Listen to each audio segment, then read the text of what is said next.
Constantly say no comment, no comment, no comment. They do not want to get dragged into a conversation about this, even as they're very happy to let Trump take up all the oxygen right now. They think that this scene of a former president being hauled into a courtroom to answer to charges against him is a good thing for them, at least right now. Now, the president was asked yesterday if he's concerned about unrest. He said he isn't, that he trusts the New York City Police Department. So it's not that he's never going to weigh in on this, but they have, time and again, when it comes to controversies surrounding the former president, Mr. Biden's predecessor, particularly when it comes to legal issues, they try to say as little as possible, partly because they don't want to appear to be interfering with the legal process. And with the election, because that is actually something that's happening, even though we know that the current president has yet to declare. All right.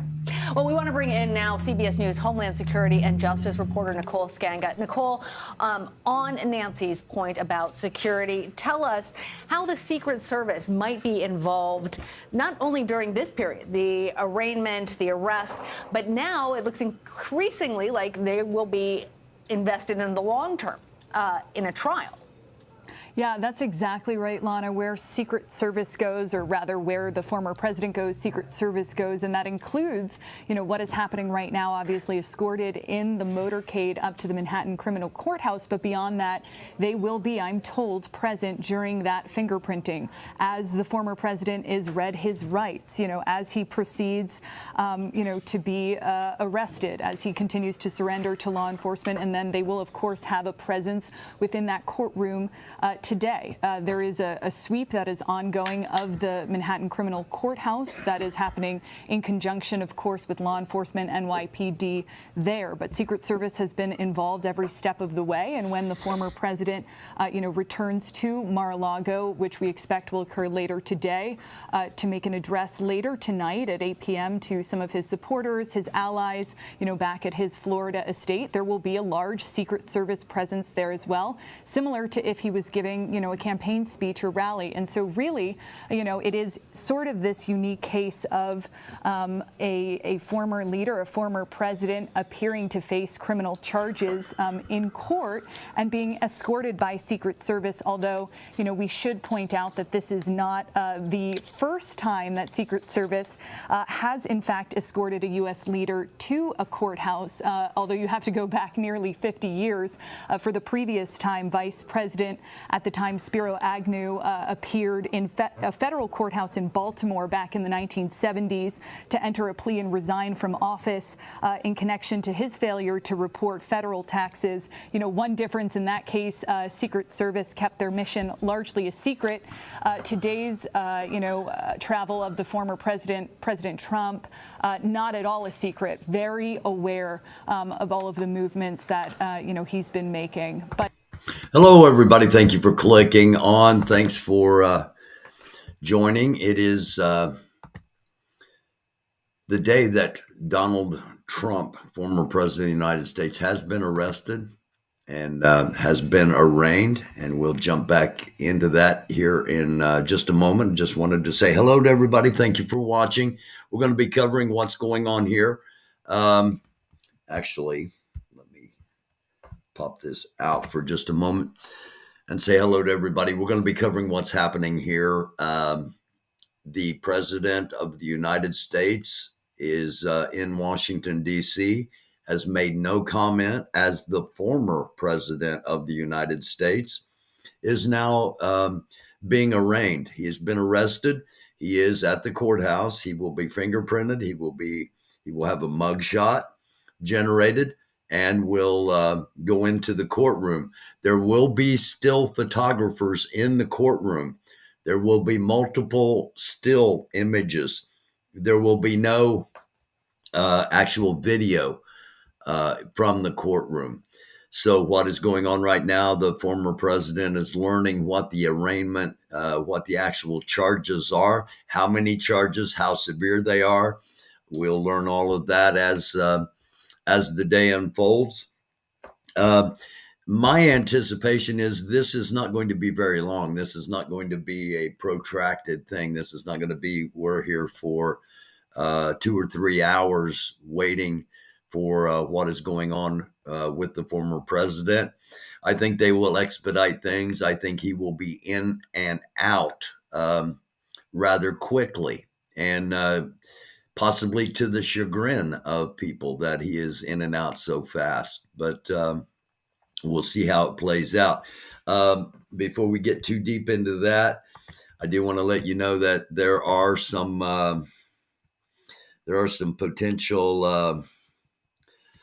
potential severe weather conditions coming up, and we're going to be talking about those as well.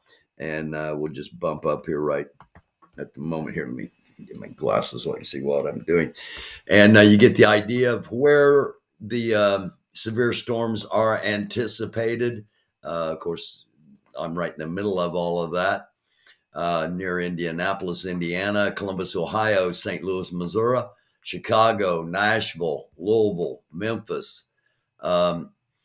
This goes all the way from Canada all the way down to Texas, the entire center of the United States, from north to south, will be under some kind of warnings as the day progresses.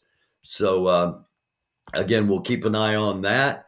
But the main focus at the moment is to answer those questions. And the main focus at the moment is the former president of the United States. He's already had statements leaked out going to his base that he's made tweets and posts. You know, can you believe this is happening to me?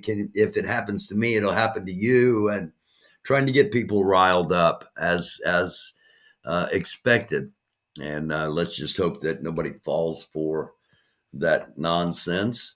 No one is above the law, nor should they be. But the way things should be and the way things are often two different things. Here we go. Before he feels comfortable to announce, because all of the attention is going here. And speaking of attention, we're taking a look now, a live look at inside the courthouse. And, you know, not to play or try to have you predict the future, Nancy, but I know that you know enough to answer this. Look, is there any way that things can go today, or is there any charge that we might not be considering today involved with this case that might actually hurt the former president politically? Absolutely. Or in those other charges that are coming? Obstruction, we see this helping conspiracy. Him, but I think any of There these are charges tons of could hurt him Yeah. in the long run. You know, yes, he is getting a bounce right now because his longtime supporters are rallying to his defense.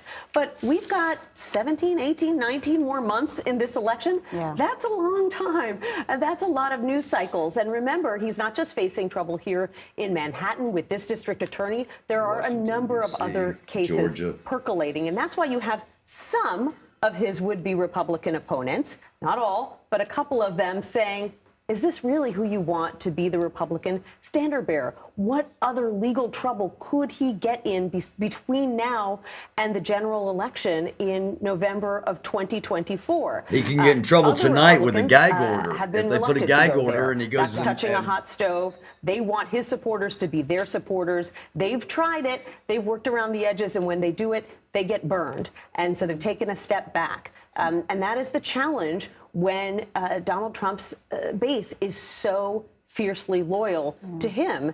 They believe time and time again that perhaps they could shake those supporters loose. They haven't been successful so far. And on that question.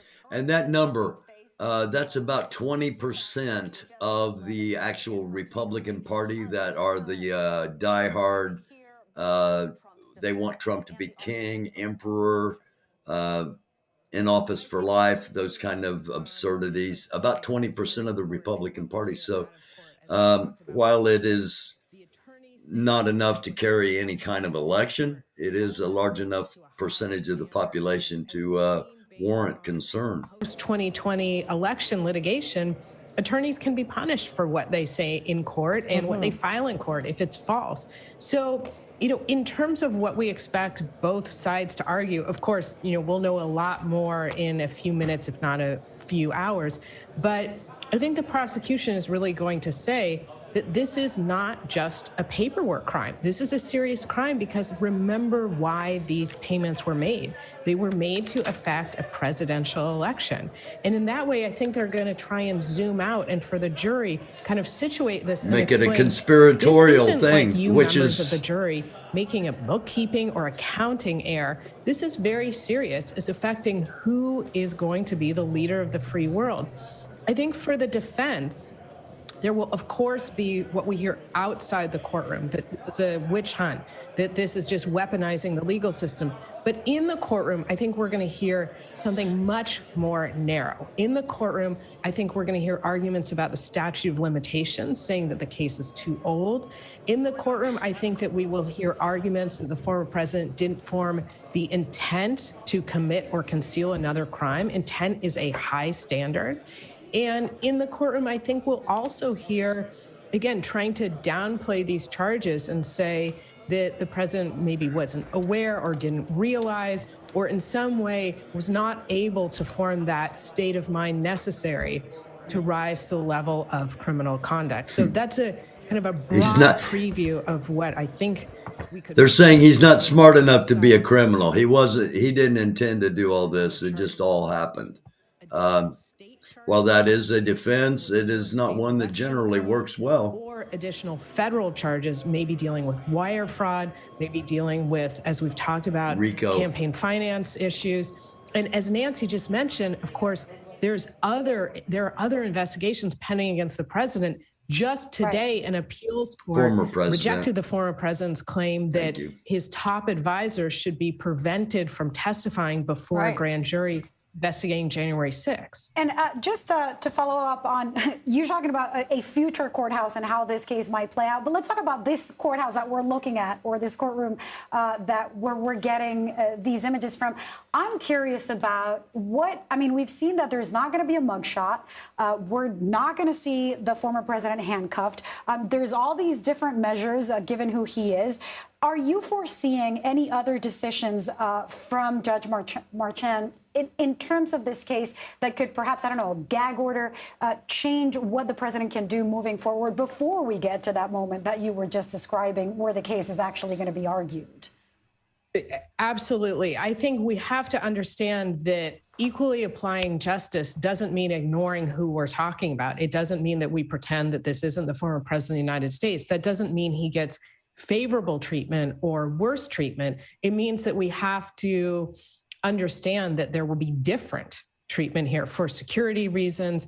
And in terms of the gag order, I think that's a great question. Any judge who thinks about a gag order has to be thinking about that very carefully because, of course, it brings up First Amendment concerns. Of course, there are speech rights at issue.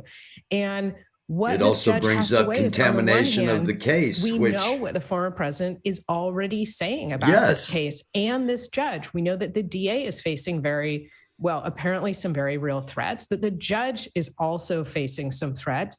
And so on the one hand, it makes all the sense in the world to say, you can talk about anything but the specifics of this case. On the other hand, you can imagine all the criticism that any judge would get where people would say he's stifling the former president's First Amendment freedoms. This is just the type of First Amendment chill and freedom of speech chill that the deep state is always trying to impose on the former president. So it's always a balance when you think about gag orders. It's always a difficult decision. And I think just even so much more. And that's the state of our society. The muddy waters. The waters are so muddy with lies and mistruths that the lies and mistruths just continue to get perpetuated as if they be warranted to be turned into truth, as some would want. Bringing up their families, which in a group of angry protesters, angry supporters, and people that Homeland Security is watching as possible threats. How does all of that come into play into trying to minimize the chances that someone actually is hurt through this process? Yes, and Lana, there's been a new spate of email threats to the Manhattan District Attorney Alvin Bragg. CBS News has learned and reported. That being said, federal officials continuing to tell me there is no specific nor credible threat associated with today's arraignment. But of course, we have seen an increased security posture not only in Lower Manhattan, but around the U.S. Capitol here.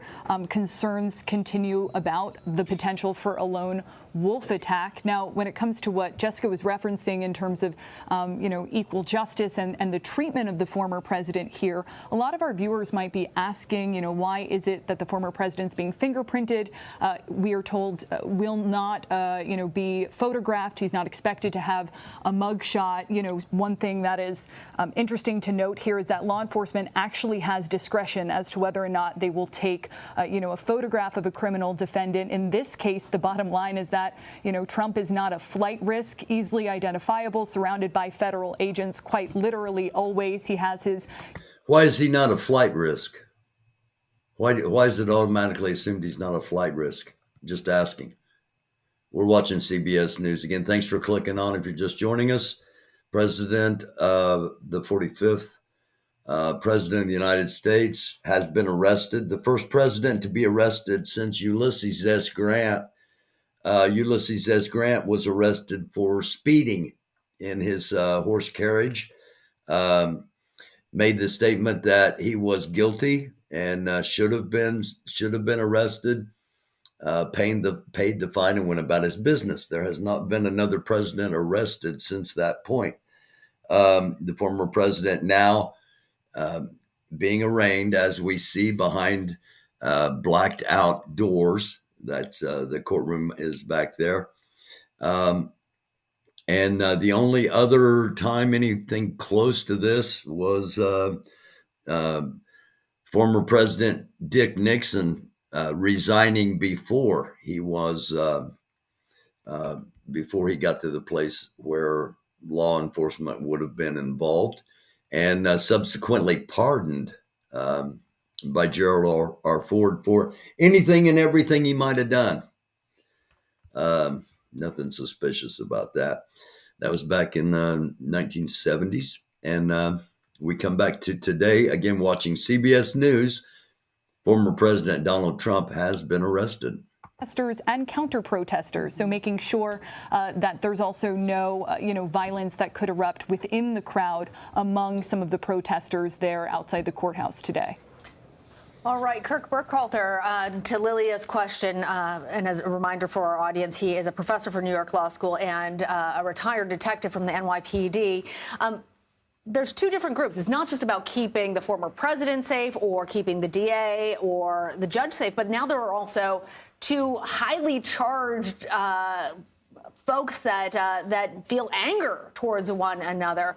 How does the NYPD sort through all those different aspects of potential threats?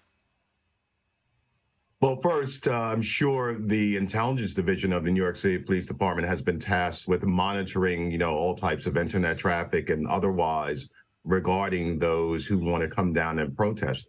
Something important to remember, of course, is it's the job of the police to protect the First Amendment rights of every citizen who wishes to protest and ensure they can do so without being harmed.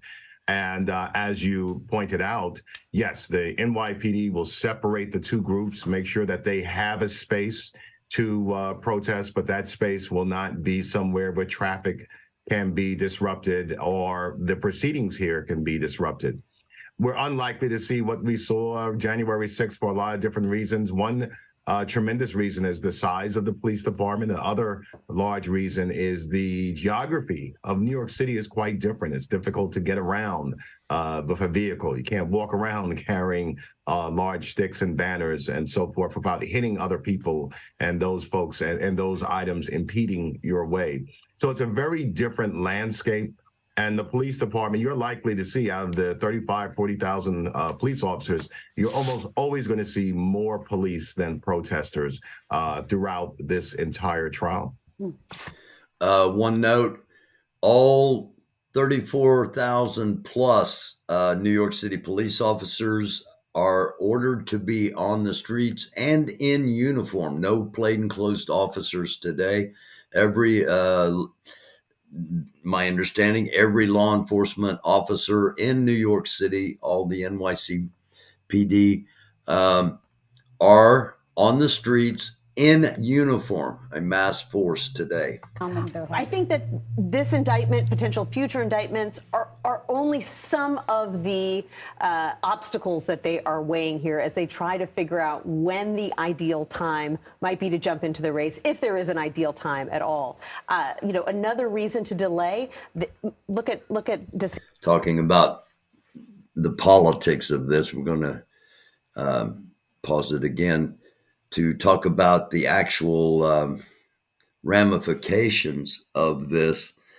Again, this is an indictment. The former president is currently under arrest, and he is in custody. He is in the custody of the Manhattan, New York City District Attorney's Office at the moment, awaiting an arraignment in front of a judge. All of this streamlined, all of this worked out in advance. And as I've said, I don't anticipate being on here 2 or 3 hours. I don't anticipate this being a long, extended, drawn-out process. I think they get him in there. They do what needs to be done. They get him out and get him out of the city as quick as possible. That being said, and as I've said, there are a lot of things we need to learn. We need to learn how many charges, what the charges are. Is there going to be a gag order? A lot yet in the legal stance, the legal sense. As far as the politics of all of this, again, it's the first indictment. We've still got federal indictments coming from Washington, D.C. for stealing classified documents. We still got indictments coming from Georgia for election tampering. This is just the beginning of legal conundrums that the former president has put himself in with his actions. Let's not forget that. Let's also not forget that there are trials coming. And in the United States, we are supposed to anyway, say that you are innocent until proven guilty. With all that being said, let's hop back to CBS real quick.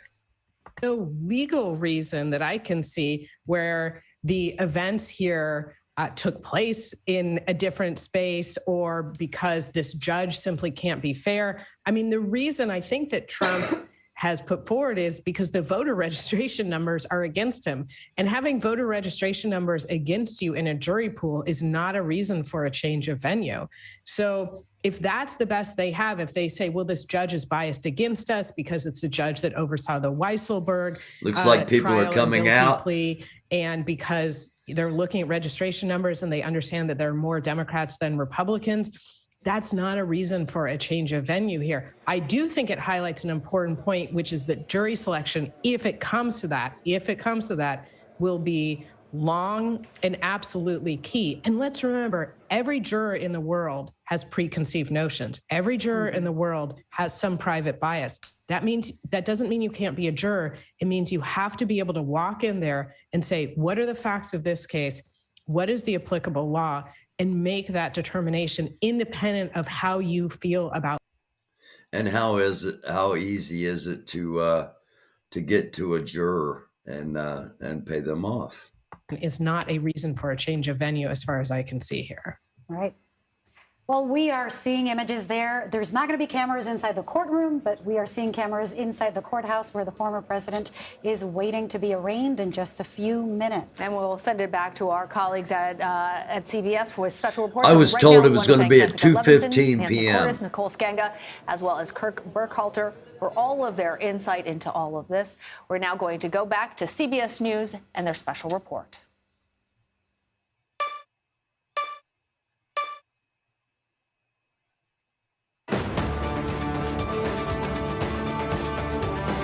Be back in just a moment.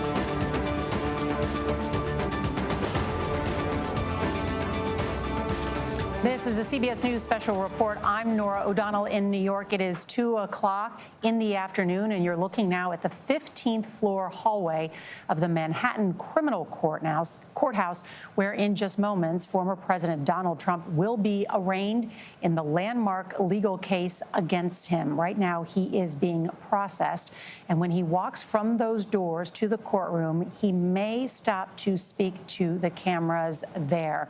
We should also note that just about 30 minutes ago, we saw the 45th president of the United States get out of his motorcade and enter the courthouse. It was just last week that Trump was indicted. We should also note that during this escort downtown, we are told that Donald Trump was alone in the car, and look at what he put on his own social network. Heading to Lower Manhattan, the courthouse seems so surreal, in his words. Wow, they are going to arrest me. Can't believe this is happening in America, according to the former president. Also, a source told CBS News that Trump is being charged with falsifying business records in the first degree, a felony. It could be as many as 30 or more counts.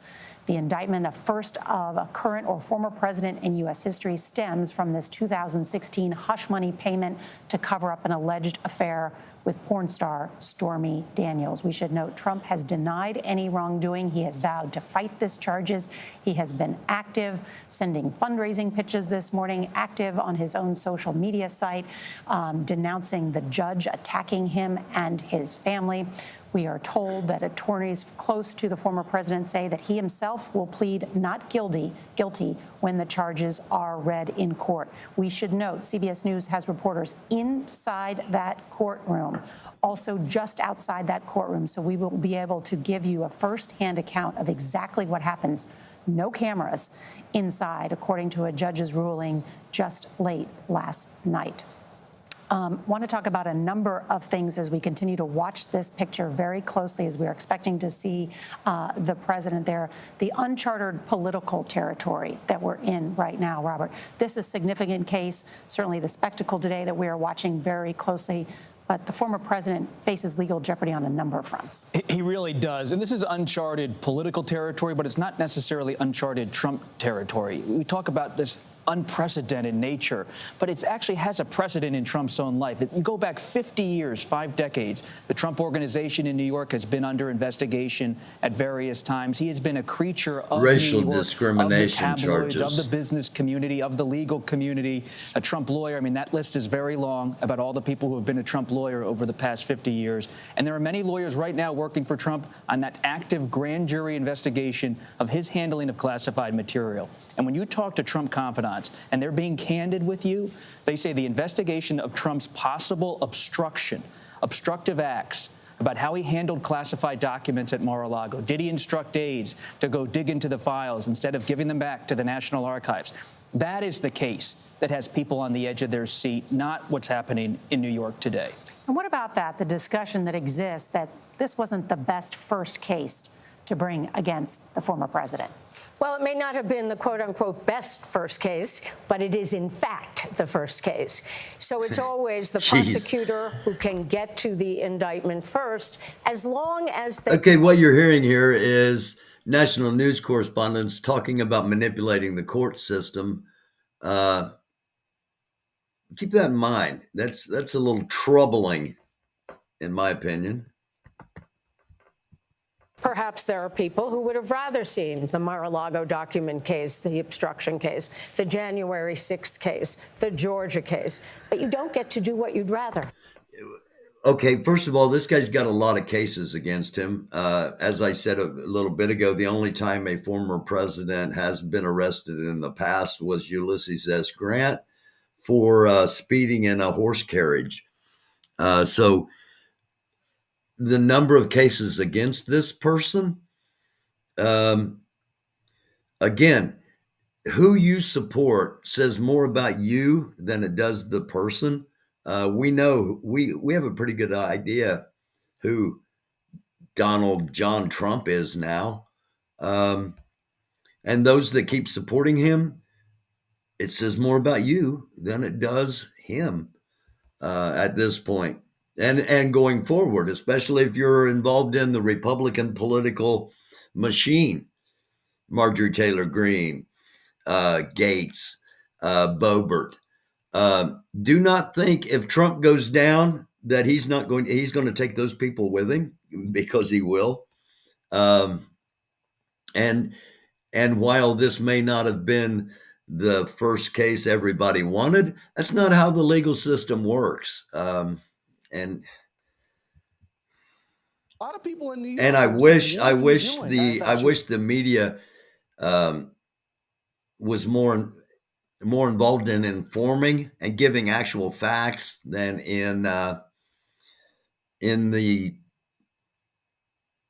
the blowing things up for content. A target like this, that's our job unless online. Really, it's not what the media is supposed to be doing. Evidence, and I suspect by running it through that grand jury and getting the indictment by impaneling that grand jury, they seem to be confident in the case that they have. And we talked to him a couple of months ago, and he said, "We'll do our talking in the courtroom," which is fascinating because we're going to hear from him today. This is Alvin Bragg. This is Alvin Bragg, and we interviewed him a couple months ago, and he was impervious to all of the speculation. One more point.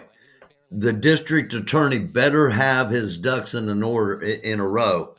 When you bring charges against a powerful political figure, you better make sure you're confident in what you're doing. Analyzing it is what's happening in the world of the courtroom and what's happening in the world of circus. And for Alvin Bragg, his job is to deal with what happens in the world of the courtroom. But the world of circus still exists. And so how he manages both of those things, whether he ignores it entirely, whether he plays with it because it does affect what goes on in the courtroom, that's one of the fascinating things to watch today and going forward. Yeah, I think people also forget the Cohen case. And I'm sure when you read those documents, when that case came out, we were all looking through that document, and you saw individual A, right? What about the Epstein case? What about the people involved with Trump and Epstein? Cohen. And you piece that together with what Cohen and Lanny Davis are saying now. Hey, one thing that we know is that the president advised, they say, Cohen to lie to Congress. Michael Cohen, Trump's attorney. And so the whole question for the district attorney in Manhattan was, do you take a federal case and then apply it to the level of New York prosecution? And one thing Alvin Bragg has done is try to go back to the beginning and bring Michael Cohen in again and again for new testimony. It was just a few months ago, Nora, I was sitting down for a cup of coffee in Washington with Mark Pomerantz, the prosecutor who resigned from this case because Alvin Bragg had decided at the time to not move forward with an indictment of Trump. But what has happened since I had that cup of coffee? Alvin Bragg keeps bringing back Michael Cohen. Sometimes I feel like Lanny Davis and Michael Cohen, Michael's lawyer, live outside of that courthouse. They're in front of it. Well, Mark Pomerantz was critical of Alvin Bragg. That's why he resigned, wrote a whole book about it, which some people may say may prejudice this case. But what was the heart of what Mark Pomerantz, as the prosecutor, spent so much time working on this? I mean, he compared Donald Trump to Gotti. What was it that he said was at the heart of all of the things he said that the former president could be indicted on? What Mark Pomerantz said was essentially an echo of what Jeff just laid out, that there was a conspiracy in Pomerantz's view to hide hush money payments, that there was criminal intent to expense these in a way that was illegal. He believed that the DA should move forward with an indictment at the time. In furtherance of an election law violation so that he could run for office, or what's the conspiracy, or what's Well, that's going to be very interesting because election law is usually prosecuted at a federal level. So what's the New York law that's going to be broken here if they're talking about campaign finance? Well, and the other factor is that when Cy Vance, the previous DA, was looking into the case against Donald Trump, he was also looking into a different case. He was looking into property valuations, up for loans and down for taxes. And that's a different case than this case. Or is it? We're going to find out. Okay, let's just a minute, because I just want to regroup here and let everyone know what we're looking at. These are live pictures from just outside what is the largest courtroom at this Manhattan criminal courthouse, where Judge Juan Merchan is there, and they will read the charges against Donald Trump. There's the prosecutor Bragg. There we see the district attorney, I believe, just quickly There are questions about whether he will be, in fact, inside that courtroom. Want to bring in our senior investigative correspondent, Catherine Herridge. She is there at the courthouse. And Catherine, who else do we expect to be inside that courtroom? Well, Nora, good to be with you. We expect that courtroom on one of the upper levels in the courthouse behind me to be at capacity. Our colleagues Scott McFarland and Graham Cates will be in either the main courtroom or the overflow room. And to give you some context about what the demand was to watch history unfold, beginning yesterday at around 3 p.m. local time, a building just about 25 yards to my right, a lot of journalists and others began lining up for one of two color-coded passes. One pass would get them into that main courtroom where the former president will be arraigned. That's about 60 people. And then two overflow courtrooms, one 110 and the other 100. I also just want to make a note about the judge here, Judge Marchand. I spoke with a lawyer late yesterday who has appeared before the judge, and he described him as rough, tough, and someone who would not suffer unnecessary delays, and also emphasized that he has so much familiarity with the Trump Organization prosecution because he presided over that case, and significantly, he did not allow the defense attorneys in that case to argue something called selective prosecution, and that may be one of the key legal arguments for the former president as his case goes forward, Nora. It's an excellent point, Catherine Herridge. Thank you. Also want to bring in Richard Esposito, the former NYPD deputy commissioner. And Richard, we are going to get pictures from still photographers at the beginning of this arraignment proceedings. But what we see right now is a very heavy law enforcement presence. In case you're just joining us, thank you for clicking on American Doofus channel. Former President Donald Trump has been arrested, is being arraigned, and we are awaiting information as far as what the charges are, where things go from here. We're in the waiting moment, the waiting period of this. I don't anticipate this being a very long, drawn-out process, as I've said. I anticipate a relatively quick hearing and release. Pop over and remind you once again, we've got storms coming, possible long track tornadoes, hail damage, wind damage, severe weather, potentially from the top of Michigan all the way down through Kentucky, Tennessee, Arkansas, Louisiana, back into Texas. All of that coming later today. So we are not going to focus on that at the moment. I just wanted to make everybody aware that it was indeed going to be coming. And we'll jump back now to CBS coverage of the arrest and arraignment of former President Donald Trump in New York City. And make sure it's not being masked and it's actually a domestic threat. Nothing has yielded anything that emergency service or bomb squads are concerned about, but they're going to run each of these down, Nora. Richard Esposito, thank you. We should note that in New York, falsifying business records can be a crime, and we are told that Mr. Bragg has built his case around that very charge. Want to bring in Ricky Kleeman. Ricky, do we expect the district attorney to be there sitting at the table inside that courtroom? It's really up to him. His assistants have handled this case throughout with the grand jury. His assistants are the people who will try the case. But he may want to show his presence, show he is unafraid, show this is his case, and take possession of a seat at the table, or he may not. We have been reporting we're talking about more than 30 counts against Donald Trump.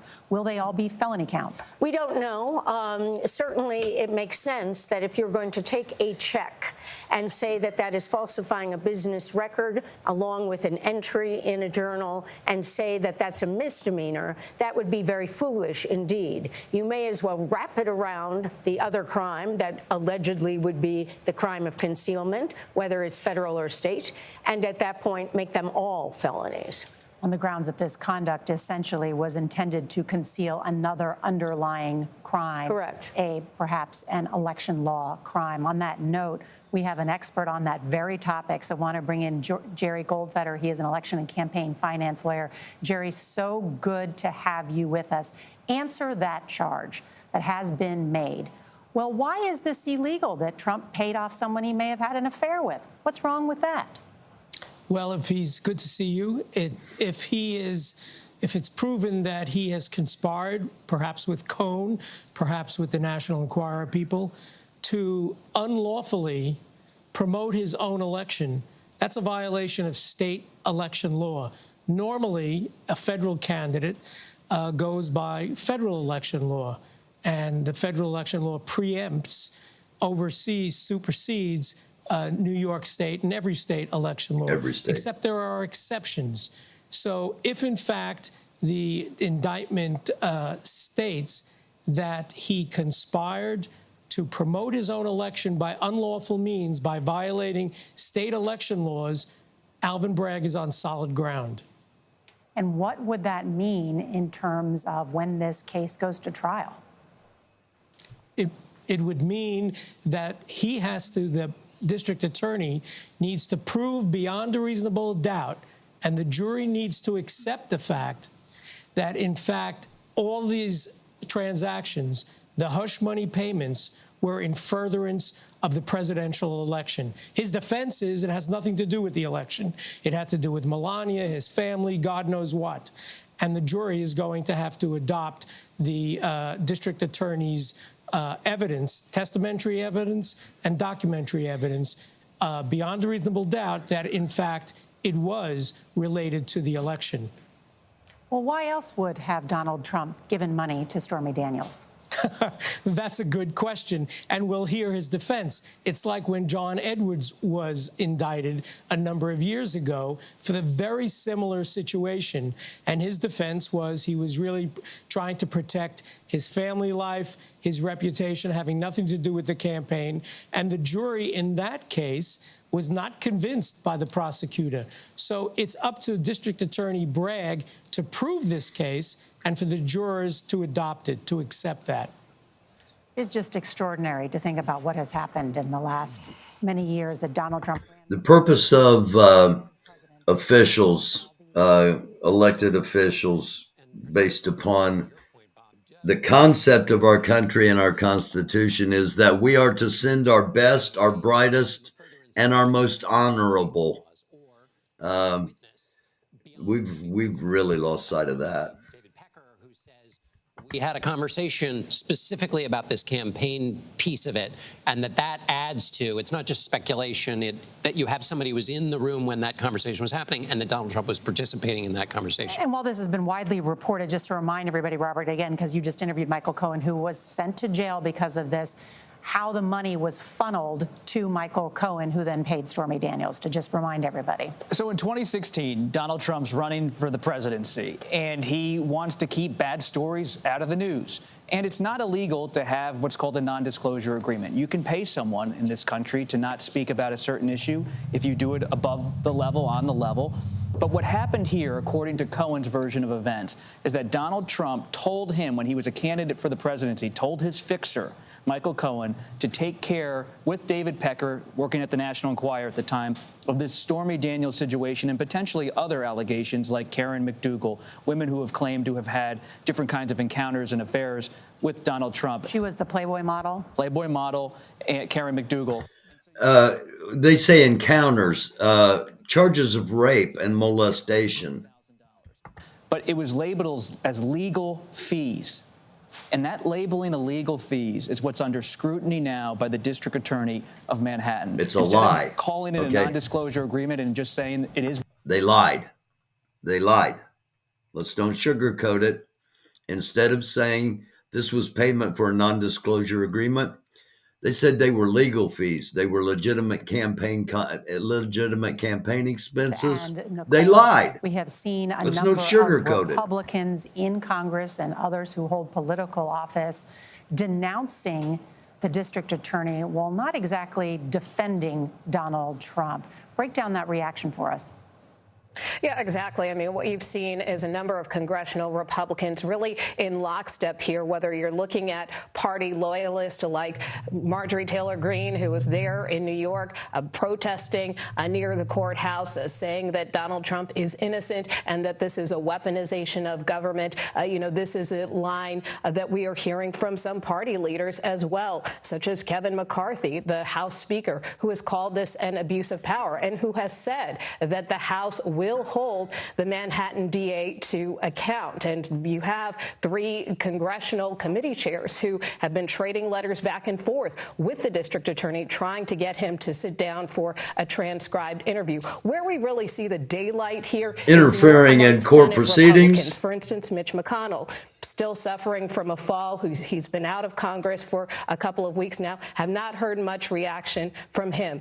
Also, when you look at some of these 2024 candidates, while many have backed the former president, for instance, we know Governor Ron DeSantis may potentially launch a presidential bid for 2024. He has aligned himself with the former president on this, as have other presidential hopefuls. But you have people like Asa Hutchinson, the former governor of Arkansas, who just announced a couple of days ago, one of the first to come out and say that the former president should withdraw from this race. In fact, he told me a couple of weeks ago that he thinks the former president has disqualified himself by the way in which he handled himself during January 6th, and that in his view, this is just a distraction and a sideshow that the party doesn't need right now. I agree with that. I really do. Yeah, I was in a discussion last night, a private discussion, and I'm not going to say who with or much about it, other than the fact that I made the statement that I want to see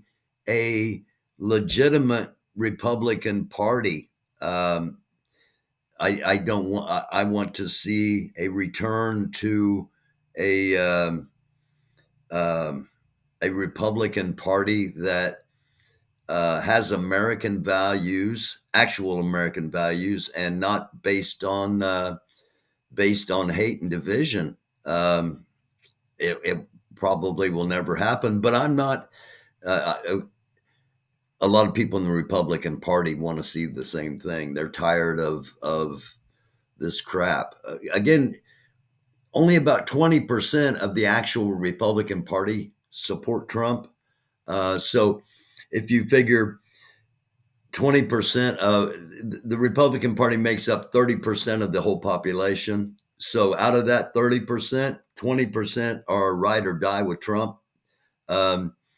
It's not going to be a big enough base to carry any elections. They're just going to be loud and obnoxious and ineffective.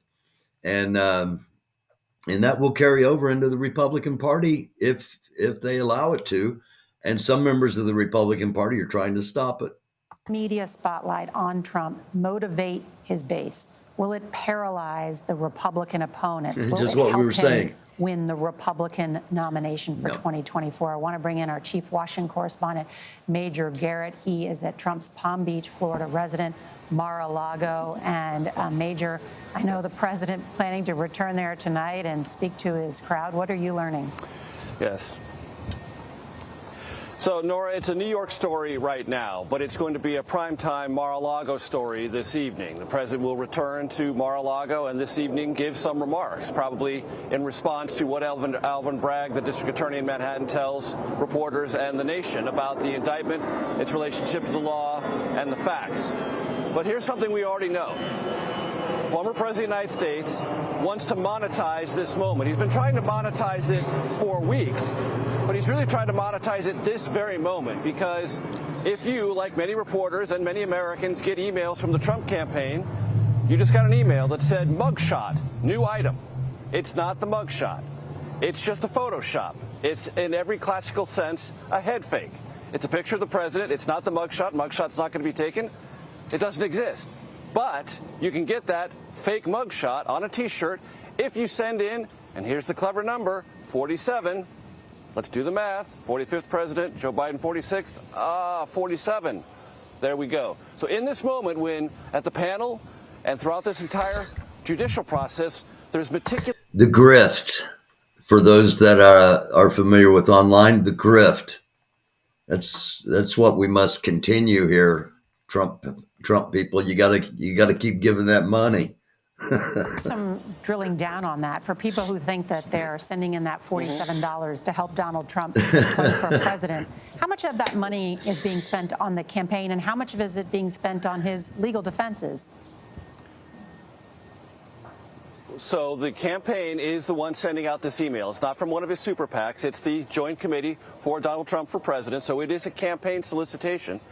And the campaign, because the Republican National Committee will no longer pay Donald Trump's legal bills, will have to pay that. So you can further the campaign interest, the political interest of the former president, or you can help him out on the legal side.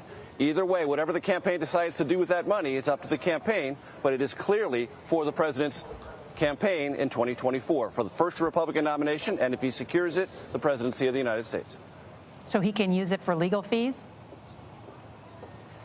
Campaigns have legal fees. And it would be but this isn't up to the a campaign to decide if this is the allocation that it wants to make in order to do that. Okay. And there are plenty of... let me tell you something, all right? I was involved in federal elections, federal campaign reports. You can't just do whatever the hell you want with the money. Sorry, Major Garrett, you're wrong. It's not the way it works.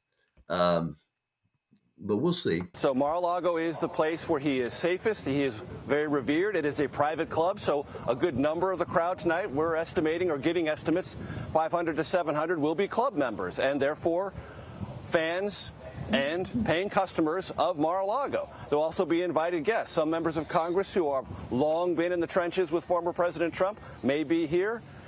And the length of the remarks, we don't know yet. And whatever they are now, and there's a sense we've gotten that they have some prepared remarks, but they are going to deal, at least in part, with what the district attorney in Manhattan says when he talks to reporters later this afternoon. And my guess is, whatever that district attorney says, Alvin Bragg, on behalf of this case, the facts, the assertions, and how they fit with New York law, the president will reshape his remarks to respond specifically to those assertions from the district attorney. But Mar-a-Lago is, if anything, a very safe space for former President Trump. He wants the primetime visibility. He wants to make sure he's on plenty of cable networks and churning the story as much as he possibly can, and, oh, not incidentally, monetize it along the way. And there we see members of Trump's legal team that have just exited out those doors. So it probably means just any moment now we are going to see Donald Trump. We just saw Boris Epstein, one of his longtime political and legal advisors there, walking out of the room. Who is also under legal scrutiny right now. In some of these other cases, he's being questioned. We should note that in that group of people that we just saw, not only Boris Epstein, but of course Joe Tacopina, who we've seen on television, as well as Susan Necheles, who is one of his Trump defense attorneys as well. Here we go. Let's listen in now. President Trump, will you come speak to us? President Trump? I don't know. He didn't look happy. That was a sober-looking President Trump. No handcuffs that we saw, walking with his arms. I wonder if he made a decision, even though a member of his team said that he may speak to the cameras there, if he decided this was not a shot or a piece of sound he wanted to be remembered for. Or maybe his legal You have the right to remain silent, but do you have the ability? He's a former television producer. But at the end of the day, go back to what we heard right when this indictment came down. He didn't like it. He was stunned by it. He didn't think Bragg was going to move forward. He doesn't want to be arrested. He doesn't want to be arraigned. Yes, he's going to use it for.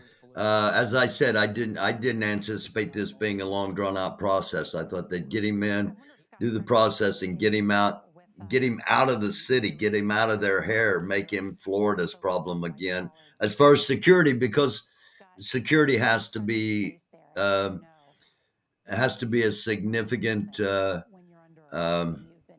factor. Well, that's exactly right. The fact is, for legal part of proceedings, it really has little consequences other than we get to see the charges today. But there is an emotional impact, in my experience as a prosecutor and defense counsel, that is rather stunning. It's the first time for most people when they are exposed to our criminal justice system. They realize they're in custody. They're with law enforcement. They are not free to move. They see bars. They see a holding cell.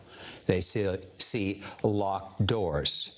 They realize their freedom is no longer theirs. So for most individuals, this experience is embarrassing, humiliating, and somewhat frightening. They see the future they might have. He's technically under arrest right now? Mm-hmm. That's correct. I have seen, to echo Scott's comments, that when I have brought people, particularly white-collar people, into being processed, that even the most arrogant, even the most boisterous, suddenly become very, very quiet. Mm-hmm. It is sobering is your word. That really is the right word. It really don't. It's the FO part of FAFO. It's the find out. It's wise to remember that this is also may very well be the staging that Donald Trump, for whatever reason, wants at the moment. But the other thing is that Donald Trump does not like to be constrained when he doesn't want to be constrained. And if this is the look on Donald Trump's face was not something that he was happy in being involved in. Not a staged determination. You can try to paint it all you want want back in there. Richard Esposito, because Richard, you can talk about what's just happened in the past 20 minutes. It's a very sobering 20 minutes. You walk into an office with district attorney's office investigators and prosecutors. They inform you you're under arrest. That's a sobering moment right there. You read your Miranda rights, and it's explained to you how to put your fingers onto a electronic pad where your fingerprints will be taken. Okay, here come the five photographers. You look over your shoulder and look at the things you might not ever see again. 5 photographers that were allowed in, still photographers. Or someone you used to know, because for many defendants, this is the start of a long stay in jail. We should just note what you just saw were the still photographers who were allowed inside the courtroom to take a picture at the beginning of these proceedings. Those will be published shortly. We will bring those to you. We should also note we have reporters from CBS News, one inside that very courtroom, who will be able to give a bird's eye view. They are not allowed to use their electronic devices right now, but we will have a report. We also have other reporters in those outside overflow rooms as well, so we can tell you. Okay, for those that were wondering, this is why I chose CBS, because they did have somebody inside. I apologize, I'm not in the chat. If anybody's in there chatting, thank you all for being here. I haven't been monitoring the chat. I'm not going to be monitoring the chat because of this going on and taking a priority. I love y'all. Don't get me wrong. Thank you for being there, and I will get over there. But at the moment, we're focused here, monitoring CBS News as probably the most centrist of those broadcasting, in my opinion, and we'll continue to do that. And I'll be right back. I'm going to take a couple of moments away. Being fingerprinted, being read his rights. It popped into mind as someone who has spent some time with Donald Trump, and I know you've spent a lot of time with him for interviews that you've done with Bob Woodward. He's a man that likes to be in charge of the room. He takes up a lot of oxygen. He talks a lot. He's domineering. He can be aggressive. In this case, he would not be able to be the Donald Trump that we all know. The first time I met Donald Trump back in 2011, went up to Trump Tower, and you go to that 26th floor office, what's on the wall? Pictures of himself on magazine covers, pictures of himself with celebrities. Yeah. This is someone who for his entire life has studied the image of Donald Trump, cultivated the image of Donald Trump. You think about him in interviews. I've always said it's best to interview Trump over the phone, because in person there's always the character of Trump, the presentation of Trump. This has been key to his business career. It's not just about buildings and golf courses. It's about marketing a brand. When you look at his valuations of his fortune over the years, you'd always value his brand at the highest level of his entire fortune. And so now to have his brand, his image associated with this sober walk into a courtroom in Lower Manhattan. This is an area that's not full of skyscrapers. This is not an area where a lot of people go to dinner at night, though Soho is nearby. What you're looking at is a place where they often film the TV show Law and Order. This is gritty. This is not the Donald Trump image he has worked so hard to maintain. And he did that in New York. You know, I covered him here in New York for years, and he was Mr. New York. You know, the people on the hey, Donald, they loved him. But now he comes here and it's like he's a visitor in his own hometown. He doesn't hang around too long. He gets back to Florida where now he feels more comfortable. But here is where he became who he is, in part because of that branding of buildings and his reputation, his TV shows, but also because he is someone from Queens. He grew up with this chip on his shoulder, always wanted to fit in with the wealthiest of Manhattan's wealthy. And here he is, humbled in this courthouse in Lower Manhattan. It is really a sobering picture. And he spent a lot of his career in New York working politicians and officials like the former Manhattan District Attorney Robert Morgenthau, with whom he had a long relationship, because he always felt that you could work the system, and that's not possible for him at this moment. And he did that as a Democrat and someone who funded many Democratic causes before switching parties to run and become a Republican president of the United States. Ricky, let's talk about what's happening right now inside this courtroom. Well, I can assume that inside the courtroom that it will get called to order, or has been called to order by the court clerk. People will rise for the judge to come in. The judge will then make an order to unseal the indictment. At that point, the defendant will be able to see it, his lawyers will be able to see it, and hopefully soon we will be able to see it. There may be proceedings after that time in terms of any conditions that the judge may want or the DA may want in terms of his release. He will be released. He does not have to post any bail. The doors are open again. We're watching this very closely as a number of different officials are led inside or out of these courtrooms with heavy law enforcement present. Let's bring in Jerry Goldfeder, who is an election and campaign finance lawyer. And Jerry, what's been happening inside that courtroom right now? Well, they're getting ready for the judge to take the bench and to begin proceedings. And let's not make any mistake about it. This judge is a very serious lawman. He will control this courtroom. He will make certain that everything goes according to protocol in a very serious, somber, sober way. So whatever kinds of drama we have outside the building or even in the corridors are not going to occur in this courtroom. And I think that's the reason why the judge made the determination not to have cameras in the courtroom. I think the procedure is going to go just by the book according to the judge's wishes. We are just getting the first picture in from inside that courtroom with Donald Trump surrounded by his new legal team, as well as some of his previous legal counsel there, and facing these particular charges. We should talk about Judge Juan Merchan, who has previously presided over the convictions and guilty plea just last year of two Trump Organization companies and their former chief financial officer, Alan Weisselberg. He's also overseeing the criminal proceedings involving Steve Bannon.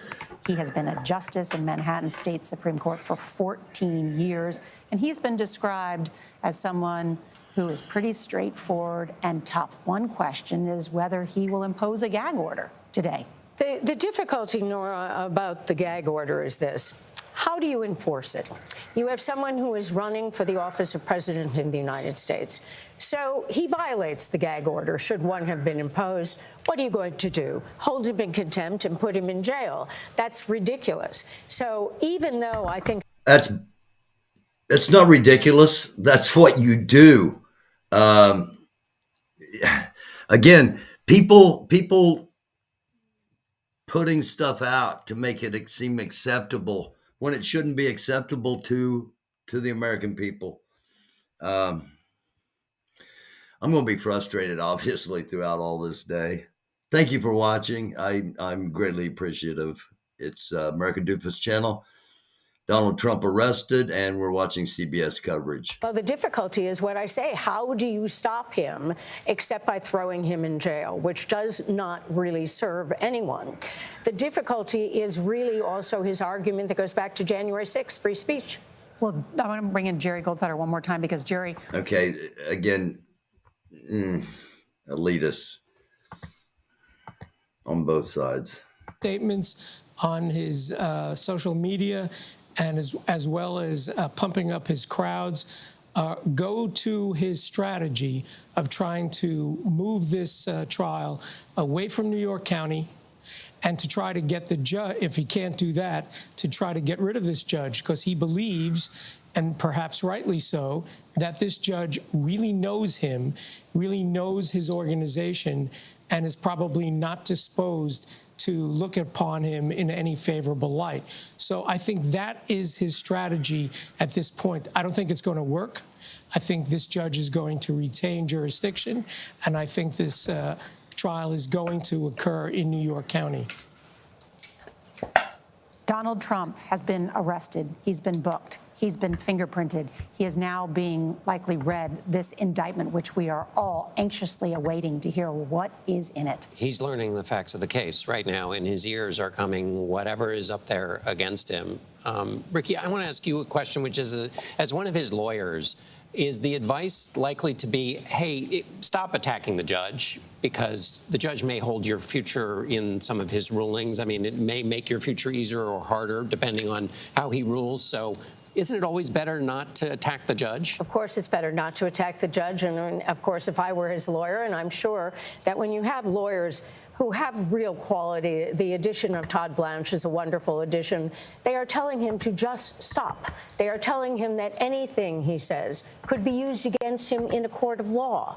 You do not want your client talking, let alone threatening. You have the right to remain silent. Do you have the ability? It says that this is a strategy to try to get the judge to recuse himself. I also agree it's not going to work. So what you do is you've gotten under the skin of a judge, but a judge like this, with his reputation, is going to push it aside, and he is going to rule fairly in the courtroom. But does it serve you in the end? You don't want that subconscious going to say that this is someone who is threatening me, let alone my family. In recent days, I was talking to people close to Donald Trump, and I said, what's he saying behind the scenes? And they said, it's not just what he's saying, it's what he's sending. He has been sending some friends and advisors articles about the crowd size in Waco, Texas, where he recently had a rally where his message was very grievance-driven. And that is a sign to me as a reporter that what's coming is political war.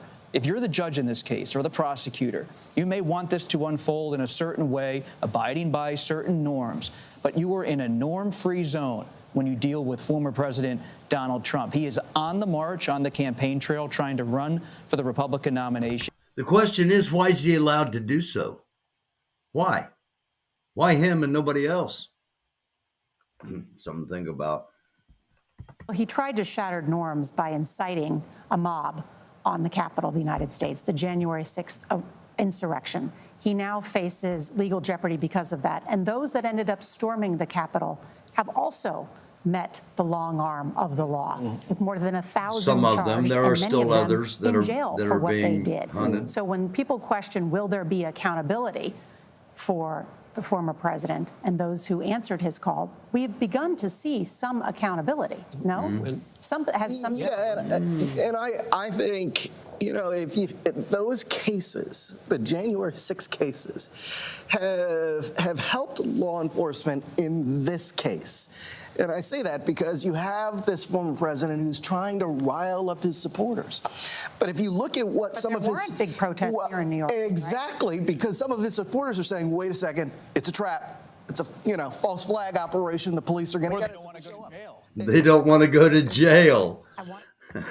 Why should I go to New York City and protest for some clown that doesn't care anything at all about me? Why should I go to jail for this clown? That's what some intelligent people are starting to say. Oops. Hang on. 4 counts of falsifying business. That was my fault. Business records in the first degree. This is ongoing Here we go. as we speak, Nora, but we have this development from the courtroom. This arraignment began moments ago, took very little time to get to the plea from the 45th President of the United States. Scott MacFarlane, you are the only one reporting this right now. You've been witnessing what happened inside that courtroom. What did it look like when Trump entered? Well, he walked in slowly, and once he sat down, the pool photographers, the still photographers were brought in, a few of them, and he smiled in their direction as they got their cameras ready. They read the case number. This is for the history book. This case is number 71543-23 here in the Manhattan courthouse. He sat with no paper, no pens in front of him. His attorneys all had books out and pens out. He just sat with his hands in his lap, kind of hunched over at this old wooden defense table. This is such an old, dank courtroom. It's not the palatial or grand courtrooms in the federal system. And it's a very humble courtroom, and he is sitting with his shoulders slumped, his hands in his lap. What can you tell us about those 34 counts? We don't have any idea yet what's in that indictment. What have you heard? Well, this is what we're going to find out in the coming minutes, but it's all the same count, according to the clerk who read the indictment. 34 counts of falsifying business records in the first degree. There is possibly some connected tissue between falsifying business records and some other crime, but that's what's ongoing now in the courtroom. There is an overflow courtroom just across the hall, and both of them are pretty jam-packed with spectators, not just journalists, but citizens who waited in line since 1 in the morning to get a seat in here.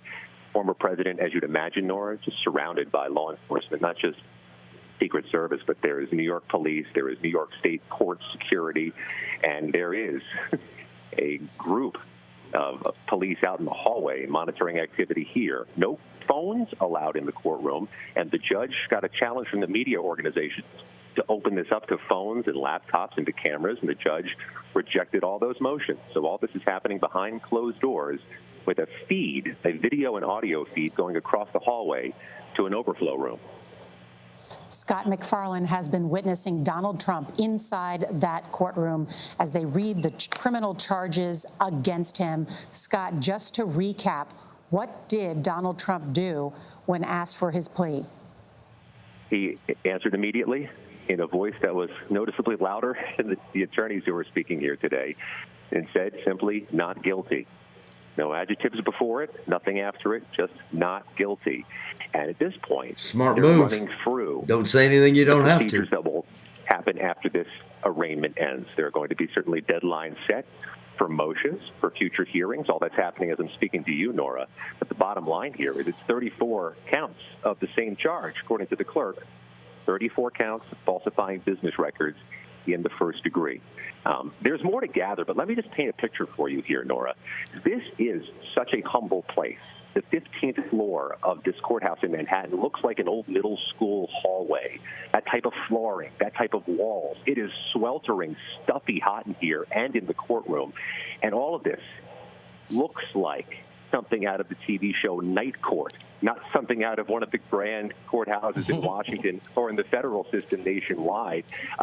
The limited camera access here, which the Trump team asked for, saying cameras might turn this into a circus-like atmosphere, are perhaps sparing some of the images of a very meek and humble place. Scott, you are the only one who has come out from that overflow room to give us this first-hand account. It is riveting to listen to the details that you have. I know Robert Costa has a question for you. Scott, terrific reporting. It's just amazing to get these vivid details right by the moment. Did Trump stand up? Did the former president stand up when he pleaded not guilty? Did he stay seated? Give me the whole version of events from your eye. Everybody is seated, at least for the opening minutes of this, Bob. Trump is seated, his attorneys on either side. He's got 2 attorneys on his right, 1 attorney on his left. The attorneys we've seen on television included Joe Tacopina is to Trump's left, Susan McAuliffe to his right, and Tom Blanche, his newly hired attorney, further to his right. He is seated, Trump and his defense team, to the judge's right, facing the back of the courtroom. For the spectators, Trump is to the left. The prosecutors are on the opposite side, and I should note this and underscore this. Alvin Bragg is in the front row of the audience on the prosecution side, sitting in the middle seat in the front row, watching all this close up. That's interesting. So the district attorney there inside the courtroom, not sitting at the table, but they're observing as well. And Scott, since you were there observing, what about the judge? Did he say anything? We were noting earlier, of course, that it was just this morning, the 9 o'clock Eastern Standard Time hour, that Trump took to social media to attack him and his family personally. Well, the judge first had to deal with another challenge before this proceeding began. Obviously, it's 2:50 p.m. here on the East Coast. This was supposed to begin at 2:15 Eastern Time. What ate up some of the balance of the time was Trump arriving about 10 minutes late with his defense team into the courtroom, potentially for procedural issues, but also a lawyer representing 20 media organizations tried to open this thing up, tried to get cameras turned on, tried to allow phone use and computer use inside the courtroom, and tried to get access from some of the people in the audience, including the media, to sit in the jury box so that they could see the former president's face. I can see the former president's face because I'm watching via a remote feed in the overflow room. The judge shot down all those challenges, but Juan Marchand, the Manhattan judge handling this case, had to deal with that issue first, which is why the arraignment has just now begun. And I'll underscore, because I think it's important, Nora, the arraignment is still underway. Scott McFarlane, want to stay with you to get more of your account about what's happening inside that courtroom. Just to let everybody know, Donald Trump right now inside this courtroom, he arrived for his arraignment at about 2:30 p.m., taking the first steps into his life as a criminal defendant. According to Scott McFarlane, read 34 charges against him as part of this indictment. And I'll let you describe it again for us, Scott. How exactly did it go? Who read the indictment? And then how did Trump deliver his not guilty plea? Okay, I just want to pop up here for just a second. Pop in here for just a second. It doesn't appear that there was a gag order. It doesn't appear that there was any charges of collusion or any charges of conspiracy. What we know thus far, 34 counts of basically falsifying business records. Now, for the history books, this is indictment number 71543-23. The -23, of course, is the calendar year. That's the criminal case number for this indictment. The judge, after hearing these arguments to open up or make more transparent these procedures, pledged to review the request from media for future proceedings. So this may be the first and last proceeding in this criminal case in which media are not permitted to bring phones or computers or which cameras are turned off. So this may be the only time we're flying blind while trying to watch Donald Trump in a criminal case. But as of this moment, he is now an accused criminal in the Manhattan court system facing 34 counts. As Scott just noted, it is worth reminding people that what's happening inside this courtroom will not be broadcast or photographed. We just got a couple of these still pictures from the very top of it. Reporters are inside. Our own Graham Cates is inside and will bring us more details from what Scott has already mentioned. They cannot use phones or laptops to provide updates. We have to wait until the end of this proceeding. But Scott McFarlane was in an overflow room and witnessed Donald Trump plead not guilty, was able to bring us some of the initial moments from just what happened in very dramatic recounting of this incredible moment. Scott, when the clerk read the charges to the former president, was the former president addressed as former President Trump or just called Mr. Donald John Trump? There were different variations of that, Bob. First of all, his defense attorney, Tom Blanche, introduced him as former President Donald J. Trump, but the clerk referred to him as Donald J. Trump. And Donald J. Trump is the named defendant here. But that distinction was made between the defense counsel and the clerk. All of this is clear to hear in the courtroom and in the overflow room. And let me explain why. These are pretty moderate-sized rooms. I mean, think of a large high school classroom, maybe a small school library or cafeteria. This is a small place, and it's a grand contrast to the federal court system, to the other courts. What do you keep talking about that? Which there are spectacle trials or spectacle arraignments. You're better than that, Scott. Come on, man. Different. What Why do you keep bringing that up? Scott McFarlane, thank you. Stay with us, if you will. I know John Dickerson is here with us as well. Scott, Eddie, you mentioned that DA Alvin Bragg is there. Anything else from the prosecution table? And also, did everybody march right in and take their seats, or was there any? Sometimes there's a little bit of milling about in which the lawyers at least nod at each other, or they have some commerce that they've already engaged in setting this moment up, and they will have to engage with each other again. Was there any of that in the courtroom? Because that's so we see that so incredibly frequently in criminal cases where groups just kind of assemble piecemeal. That was not the case here. I mean, Secret Service is running security along with New York Police and New York State Court Police. There was a regiment here, John, where everybody was seated in place with security in place before the prosecution team arrived, which happened almost exactly at 2:15 Eastern Time. The Trump team, including the former president, arrived about 10 minutes later at 2:25 Eastern Time. But once the defendant was seated and once the defense team was seated, the judge entered moments later with the clerk, announced the initiation of this proceeding. But there was a small and micro proceeding before it, that matter of dealing with the media request for access. Once the judge disposed of that, with no comment from the prosecutors or the defense attorneys, they moved on to begin this historic indictment. I got some new reporting just in from our investigative producer, Pat Milton, noting that these charges are all Class E felonies. And to note, felonies carry prison time, misdemeanors do not. Ricky, we've been talking about this. What do you think the significance is that the district attorney's office, Bragg's office, bumped up all these charges to these Class E felonies, which I understand are the lowest class of felonies in New York State Penal Code? Correct. From a misdemeanor punishment of a year to a Class E felony with a punishment of 4 years. The ultimate punishment is today fairly irrelevant, except for the fact that it carries more time. Because what we're dealing with here is the question of what are these charges? So it seems to me we still haven't seen the indictment, that if you're dealing with one business record, that they... All right. While she's espousing, we're going to jump over real quick and just remind everyone of what potentially is coming today, April the 4th. At the moment, the two red areas are the highest probabilities according to radar predictions and the National Weather Service.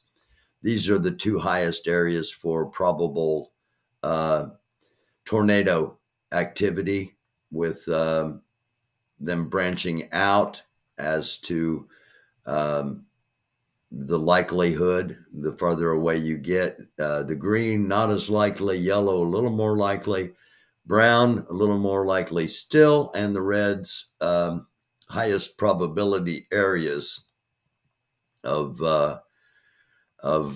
activity as far as large hail, as far as damaging wind, as far as tornadoes, and potentially long track tornadoes. That means tornadoes that stay on the ground for a long period of time and cause a lot of destruction. Just be weather aware, especially if you are in any of the green area here or in any of the green area over here, because this is where the jet stream's shooting down and then popping right straight back up. All the moisture coming up from the Gulf, basically colliding right here ahead of the colder air that's going to be right through here. So snow back up in this area, possible storms down here, and and I haven't been showing you any of that. I just now realized it.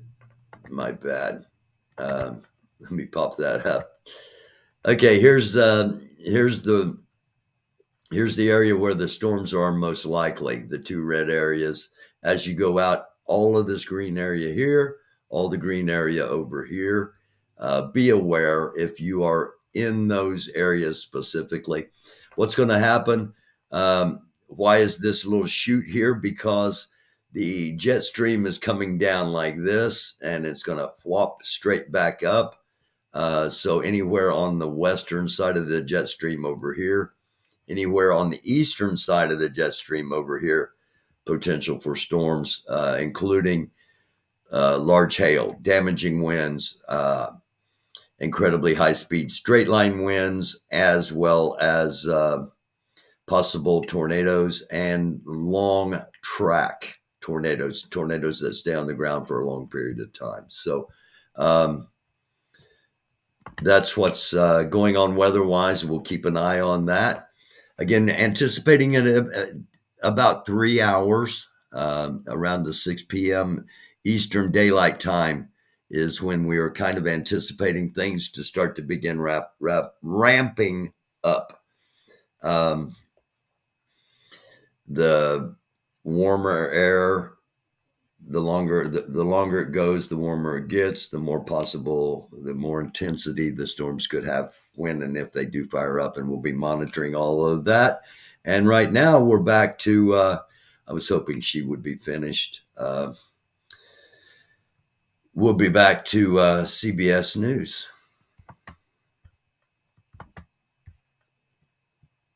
Be a very long process for the president, the legal team, and the district attorney's office. And the district attorney, Alvin Bragg, is scheduled after this arraignment is over to appear before reporters. And there is a legal battle that is now ongoing in its early phase. And there's also a public battle to win over public opinion about how people perceive this case. And it's a test for Alvin Bragg. The country doesn't know him. They are now going to very much get to know him. So his introduction of his case, his argument, his evidence will be crucial in the coming hour.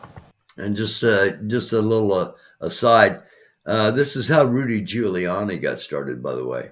And as Ricky talks about the timeline, I started to think about there's the Georgia case in Donald Trump's efforts to try to get in the way of the election that's going on in Georgia, and then, of course, the special counsel's work. So there are a lot of other legal developments that may gallop ahead of this because a lot of people think those cases on their face are stronger and have more of him at the center of the stage. You know, his lawyer in the documents case now has been asked by a judge to testify, piercing the attorney-client privilege with the crime fraud exception, so that he now has to talk about conversations he had with Donald Trump about whether Donald Trump asked him to commit a crime. Justice with respect to those documents. That is serious stuff. Of 21 to November of 22. So we're really talking perhaps a year and a half. Go ahead, Jeff. Aren't we assuming that the former president, he considers himself a fighter, we're assuming that he's going to want to fight this?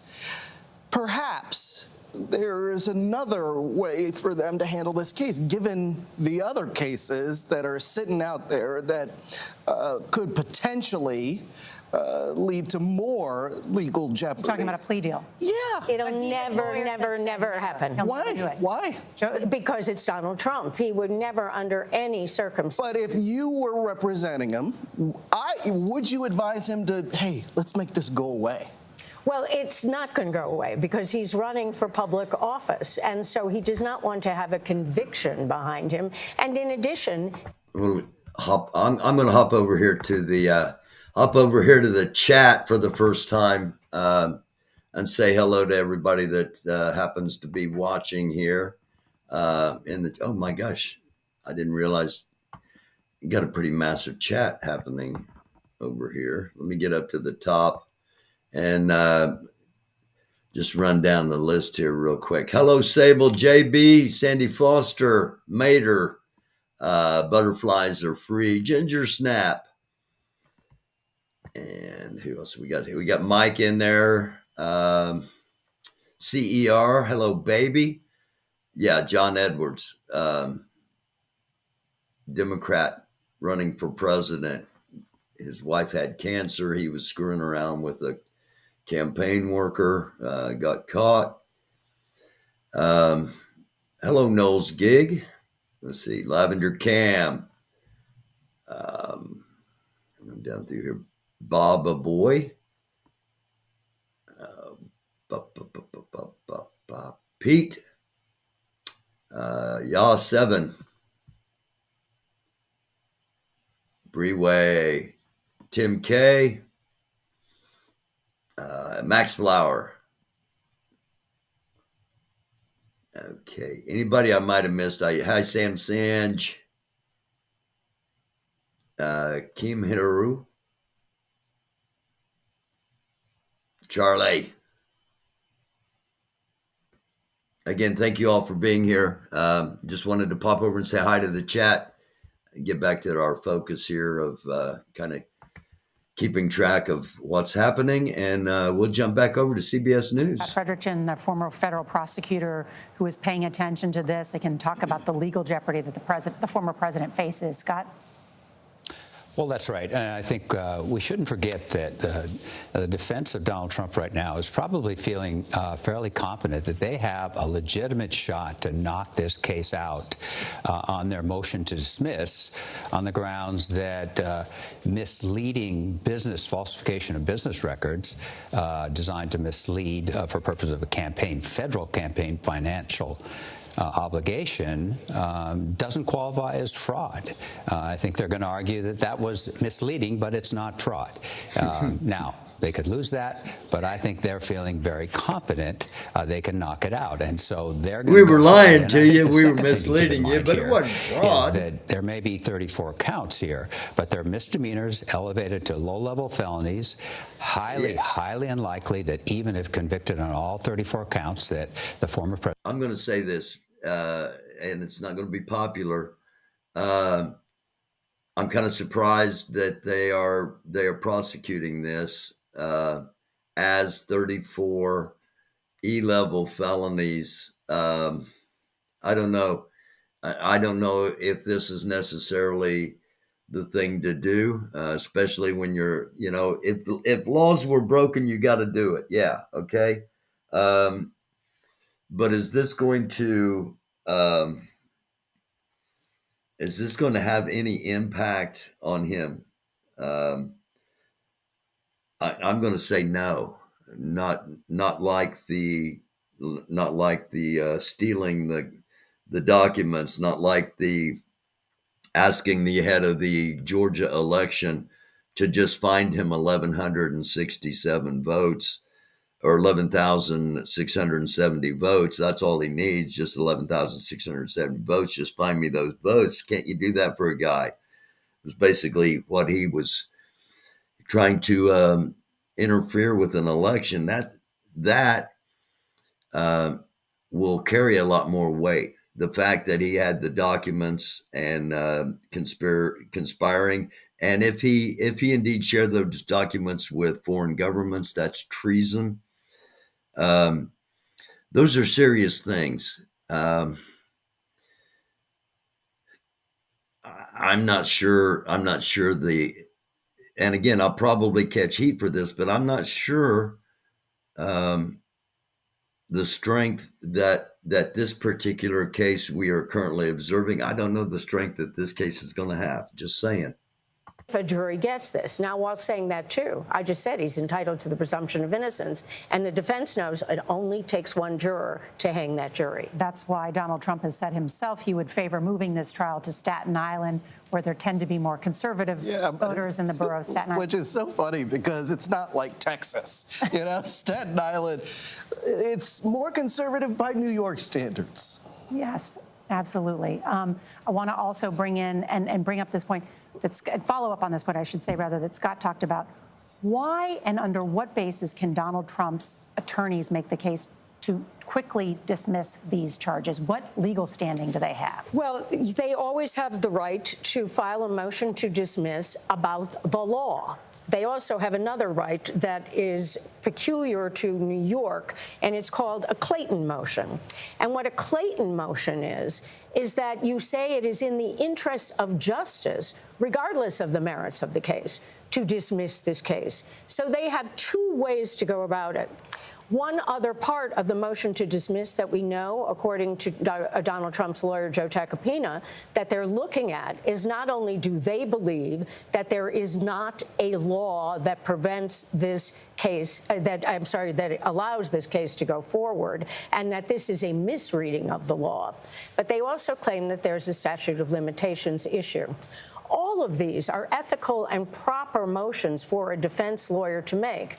Whether or not they're going to be granted is way down the road. And if they're not, it's going to a trial. Because, Jeff, I know you were provoking, but there is never going to be a plea. And just to build on Ricky's points, when I was talking in the last 24 hours to Trump's attorneys, they say they're going to make a case in the dismissal motion that Trump is being selectively prosecuted in this case, that because he's a former president, a Republican, that he is being prosecuted for that reason. So that is going to be at least part of the argument they are making as they try to dismiss this relatively quickly in the coming weeks. Just want to note now, Donald Trump has been inside that courtroom for about 40 minutes now. He entered at about 2:30 Eastern time.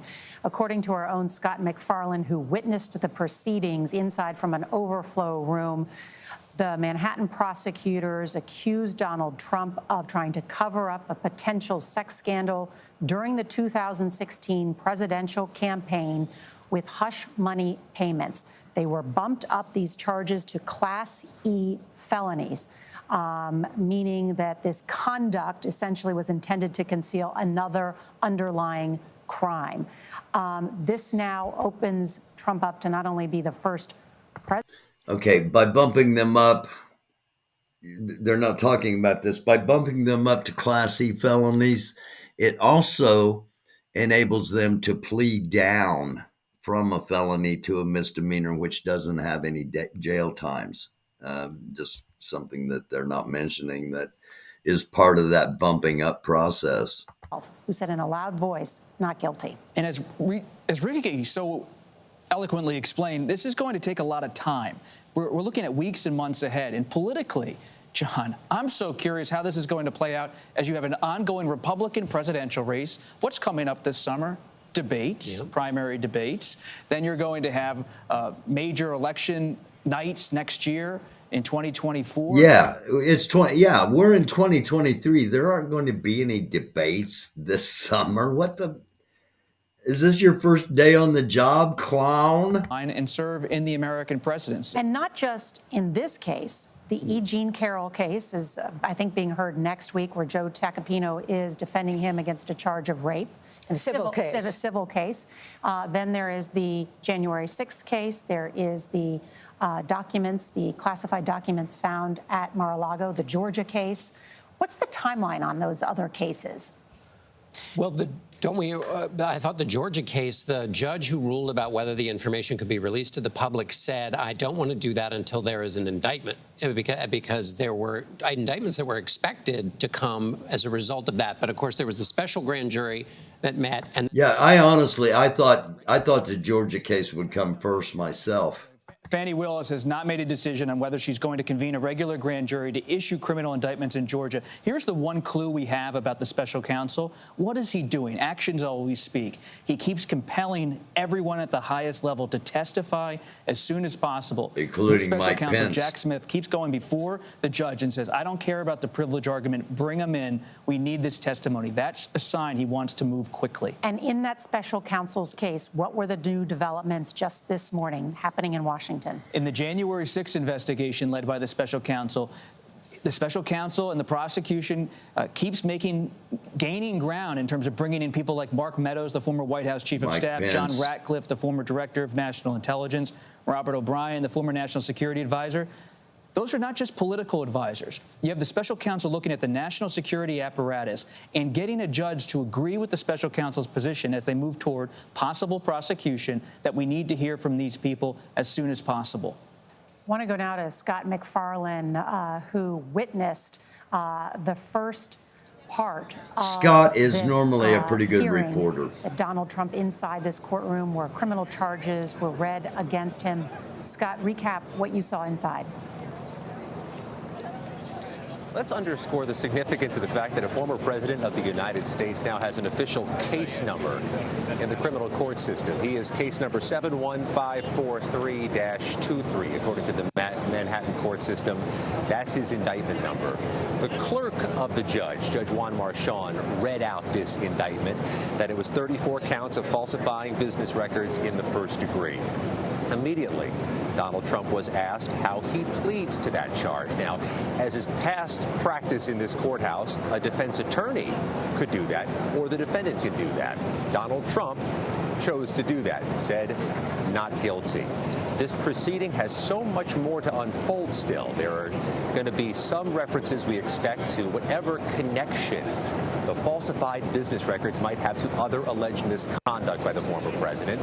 There may be a request for a gag order in this case. And I'll note, it's been nearly an hour now. Donald Trump's been in that courtroom. We'll find out likely soon whether such a motion was made. They're also going to have to get some scheduling matters taken care of. When does this happen next? When does Donald Trump return here, if he has to return for a next proceeding in this case?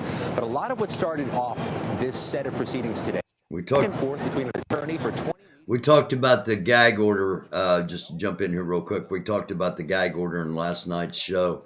Talked to a couple of defense attorneys yesterday, and he can obviously talk about anything except that hearing, except the court case, and each instance that he would violate that gag order would be a $1,000 fine and 30 days in jail, which could rapidly lead him to being held before trial because of poisoning, attempting to poison a fair court hearing,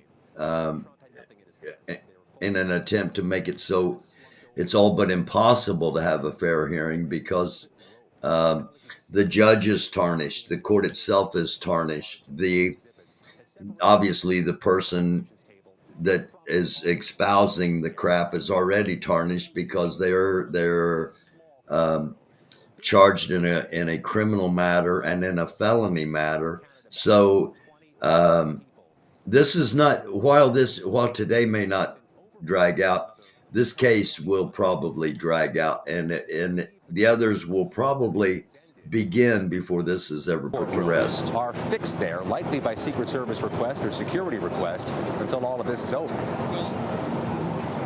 When you talked about that red velvet rope, it reminded me of the most recent pictures of Donald Trump at his own club in Mar-a-Lago, where he sits in the middle of the dining room and ropes himself off from other members of his own club while he's having dinner on a Saturday night in an unusual sort of circumstance.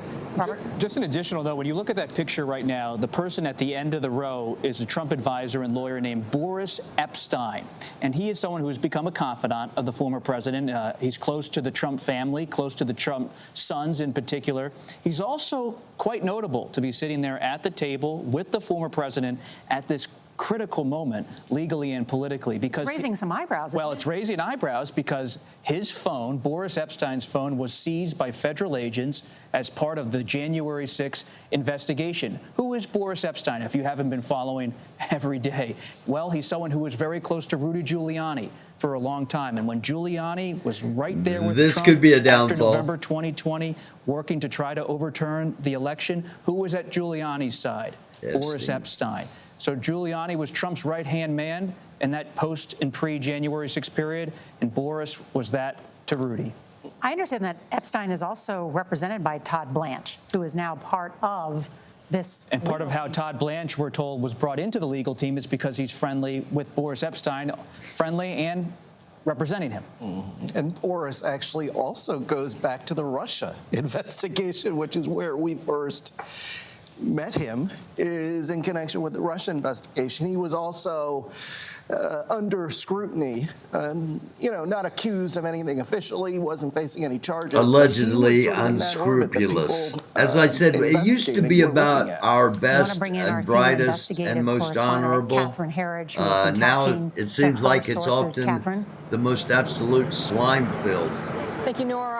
Heading into the arraignment this week, one of the Trump attorneys, James Trusty, he's representing the former president in the classified documents case. He told CBS News that the legal team anticipated that there may be what they described as a fatal flaw in the charges that would be brought today. And they were focused on what we've heard Nikki talk about and others, this intent to defraud.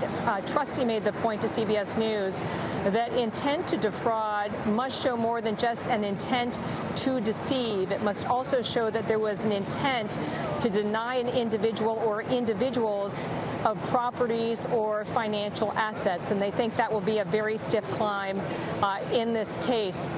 Trustee, as I mentioned, is also part of the Mar-a-Lago classified documents case. And he pointed to the fact that other attorneys in that case have been present before the grand jury for the special counsel, and most notably Tim Parlatore.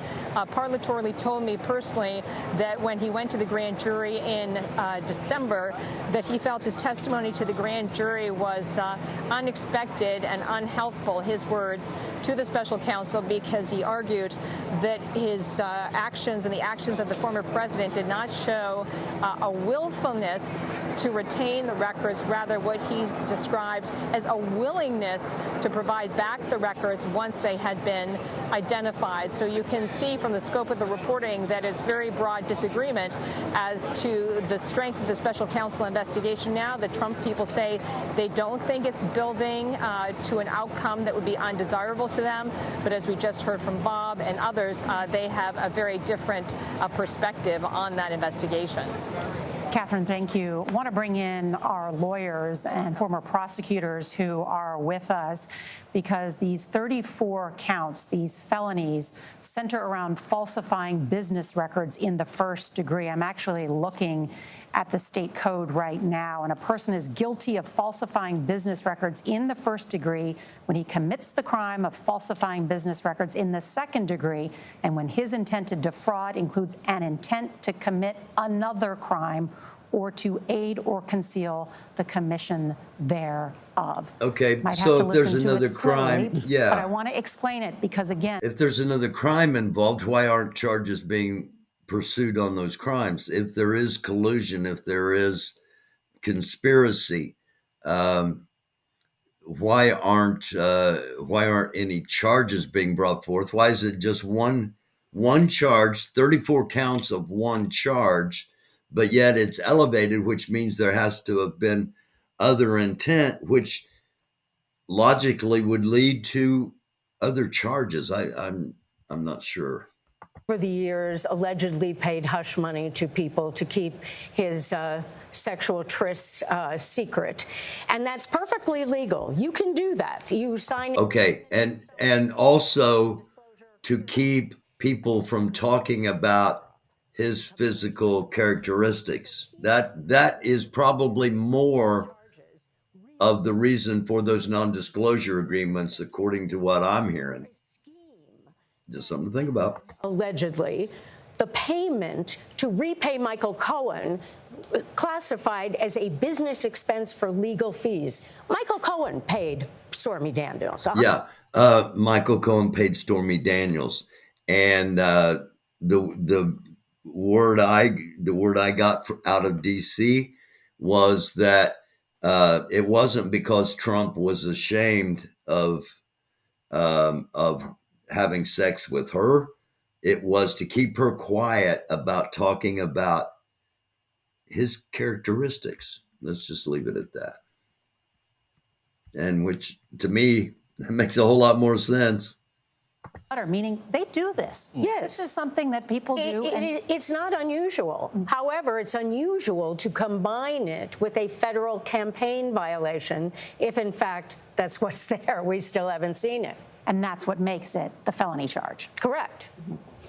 Want to bring in Jerry on that point, because explain for viewers the legal charge, the legal basis behind what they're bringing against Donald Trump. Well, if we're right in trying to analyze this indictment, which we haven't seen, the payment to Stormy Daniels, if it was done in furtherance of the campaign to quiet her down, to make sure that she didn't speak so it didn't harm his campaign, that really is can be characterized as an in-kind contribution to his campaign, but he didn't report it as such. And not only that, but it wasn't in the true name having of the source. sex with someone and money. paying them to stay quiet can be counted as an in-kind contribution to a campaign. For those that don't know, I ran for political office. I ran for United States congressman. Okay. Payment in kind is when somebody's a computer expert and they design a website for you that costs $1,000. They don't charge you $1,000. It's considered a payment in kind because they want to help your position. Just saying. Let's get back to this now. Here comes Trump.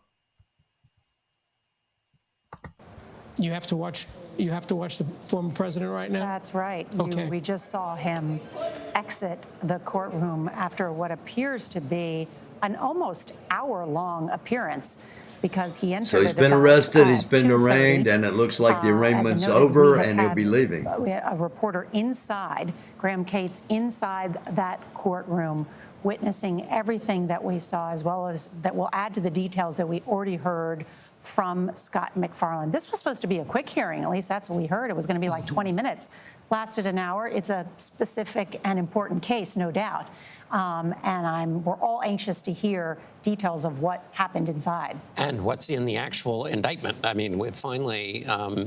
Checking the email right now. Yeah, exactly. I'm looking. I'm While refreshing. you check, can I ask a question of... I need to do that now? too. And in the meantime, our coverage continues with our panel of correspondents. Long just on the indictment itself, reading it if I've got out, any. or is there some process that would take an hour, or does an hour tell you something? Well, I think an hour is rather long for an indictment, but we don't know what happened in terms of scheduling. We don't know if there were arguments about any other kinds of motions. We really don't know until we find out from people who were in that courtroom. An hour is long for an arraignment. They usually take about 10, 15 minutes tops, and then the judge says, and the next date that you will be here for a status hearing is February, March, whatever it may happen to be, and I'm using past months intentionally, that it should not have taken this long. So something happened in there, and we'll find out what it was. Ricky, play this out for us as a lawyer. Let's say this first-time offender, Donald Trump, is ultimately convicted of this crime, of these 34 charges. What kind of prison sentence, if any, could they face? What kind of penalty could Trump have in his future if he's ultimately convicted? He's facing a he's facing a discretionary 4 years in prison because these are 34 counts, we are told, but they don't stack them one on top of another because it's all part of one scheme. So it would be looked at really, in essence, as one factor, and so you would have a 4-year penalty. Do I expect that Donald Trump is going to prison on this particular case? Should he be convicted of a jury of his peers where 12 people believe the evidence beyond a reasonable doubt? No, I do not expect him to go to prison. That word you use, discretionary. Who has the discretion? The judge, 100%. Is in any case, both sides will argue. The judge decides. And we now see Donald Trump in the motorcade leaving the Manhattan courthouse after pleading not guilty to 34 felony counts of falsifying business records. We have new details coming in right now about what happened inside the courtroom. Let's bring in Scott McFarland. Scott? Nora, Donald Trump spent exactly 1 hour inside that courtroom before departing. He arrived at 2:25 p.m. Eastern. It's about what I expected. Those who've been watching, that's about what I called would happen. This proceeding we saw, the overwhelming majority of this proceeding was not the reading of the charges. It was not the arraignment. There was some litigation about opening these proceedings up to media, and there were some number of arguments or discussions after the reading of the charges. We're about to find out what those included.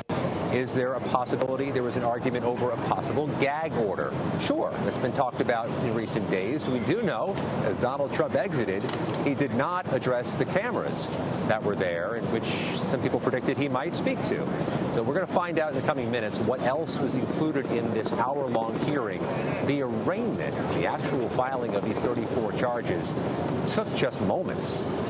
Okay, if they're trying to set a trap for old boy, if they are, if they think the charges that they have brought forth may not have enough teeth, they can go ahead and trap him.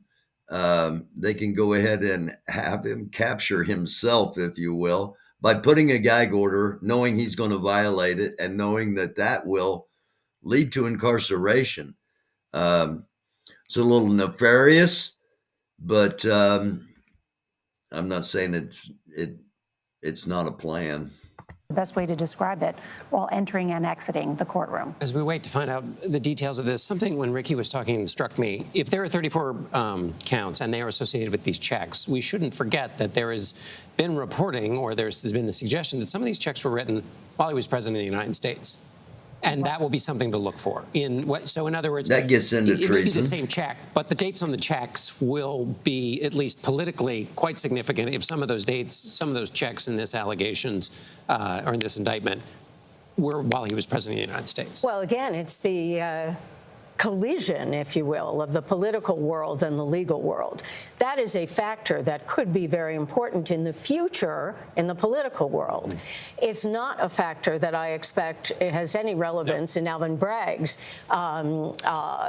indictment. So what we're looking at here are, as they used to say, just the facts, ma'am, just the facts. And the facts here are very straightforward. It's the law that is not. But politically, John, depending on what happens in the future, when we deal with the 2024 elections, the fact that he may have signed these checks while he was president of the United States does create a very interesting wrinkle. What does it create a new legal wrinkle? Yeah, it should. Not necessarily a new legal wrinkle, but it certainly depends might on give fuel to the fire if someone is looking at a future of saying, well, we can't have him be president, and how do you wind up getting rid of someone who might become president? You have to impeach them. So private conduct doesn't really get us to that level, but conduct while you were president of the United States just might. But that's so far in the future that it takes us away from the present day. I've been texting with advisors and associates of Trump, asking if they're surprised Trump didn't speak to reporters outside the courtroom. And they said no. They said Trump is a Florida resident now in every sense, politically, culturally. He doesn't like what New York has become for him, the experience of him being in New York, a fortified Trump Tower. You can't go to the 21 Club down the street anymore and have a bite to eat and be greeted by people in the streets. It's a different New York for Donald Trump, and he was given a bracing reminder of that today in Lower Manhattan. In fact, even when it's hot in the summer in Florida, Trump does not come back. He goes out to Bedford, New Jersey. Bedminster, New Jersey. Bedminster, New Jersey, different place than Bedford, New York, and spends his summers out there. He's going back to his plane, the Boeing 757 now, often parked at LaGuardia Airport. That has long been the place he flies in and out of. This campaign plane was shuttered for a long time, but it has been now put back on the campaign trail for Trump. He's been using it at recent rallies. He'll be flying back to Florida in that aircraft before he goes on to Mar-a-Lago. And I wonder. And he will illegally be charging the fuel as a campaign expense, despite the fact that this is obviously not a campaign-related event. Names have been taken down. So the city has changed a lot since he became president in terms of how it relates to Donald Trump. We've noted that Trump first faced criminal investigations in the 1970s. He has avoided criminal charges up until today. Based on as a former racism of the United States. The first charges 50 years ago were for racism. And while challenged throughout his life, Trump has used two main tactics: attack and delay. He has been on the attack since this morning. His sons are on the attack as they are personally going after the district attorney and the judge in this case. Don Jr. There will not be a gag order. We my Don in this Jr. case impression. would be difficult to enforce, as Ricky Kleeman My has Eric noted. Trump impression. How does this play out? And who joins the attack? If you are, there's the 2024 candidates, but anybody engaged in public life, because this is an attack on the judicial system. You attack it for the purposes of undermining whatever finally happens to the president. So who chooses to join in that attack? And there's a cost to doing so, because you're basically saying this is an illegitimate proceeding. That's a very dangerous thing to say. And on the legal side, delay, delay, delay, which is always the defense point Run, of run, view. The prosecutor wants to go forward quickly as possible. They want to get this done. And the defense always wants to delay because delay always benefits every criminal defendant.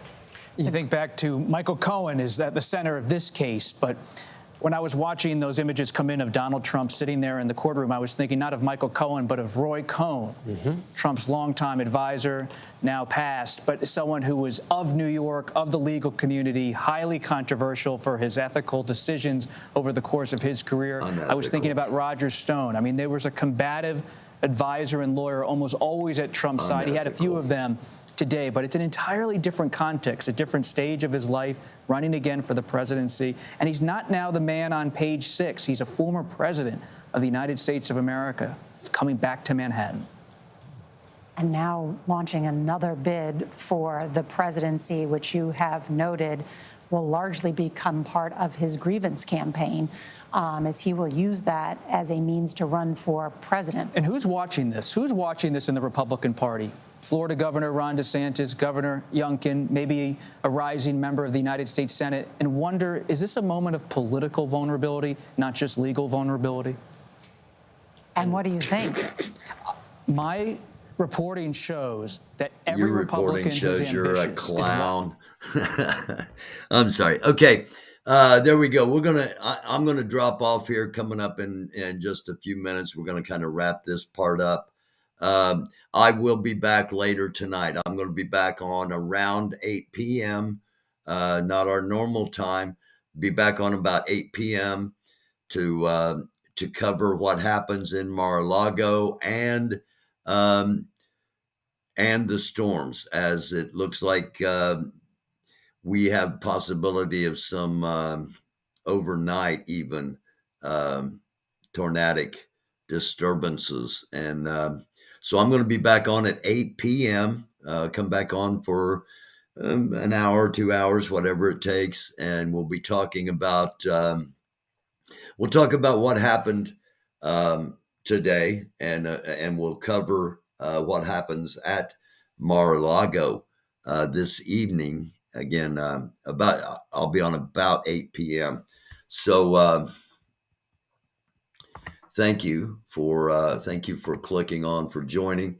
We're going to take one more look here at our weather tab before disappearing, and we'll see where we're at. Okay, he's active now. Basically showing. Basically, what we're looking at here is the advancement of that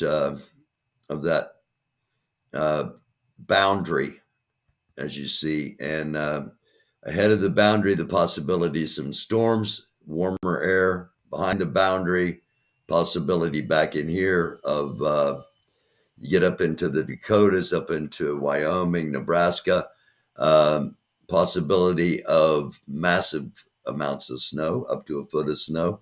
Over here, Indiana, Illinois, Ohio, Kentucky, Tennessee, Missouri, Arkansas, Iowa, all possible storms, and possibly even long track tornadoes coming later this evening. And we'll be back at 8 o'clock to check out and see what's going on with that, as well as what is happening and has happened with the former president of the United States, the actual 45th president of the United States, now having been arrested and arraigned, Donald John Trump, announced in court, not as a former president, just as now a defendant. And we'll see how all that plays out. Again, thank you, everybody, for being here. Thank you, everybody in the chat. Let me pop my glasses back on and say bye here real quick, too. To Mike, to Max Flower, to Breeway, Thomas O'Keefe, Lynn Smith, Sassy, Charlie. Again, anybody and everybody that's been here, I do appreciate greatly you all clicking on. We'll do it again at 8 p.m. Eastern Daylight Time. We'll cover the storms. We'll cover what Trump says at Mar-a-Lago, and we'll have a recap of all the charges of if there's a gag order. We'll have the answers to all of that, and we'll do so coming up at 8 p.m. Eastern Daylight Time. Thanks for being here. Take care of yourselves. We'll see you a little bit later on.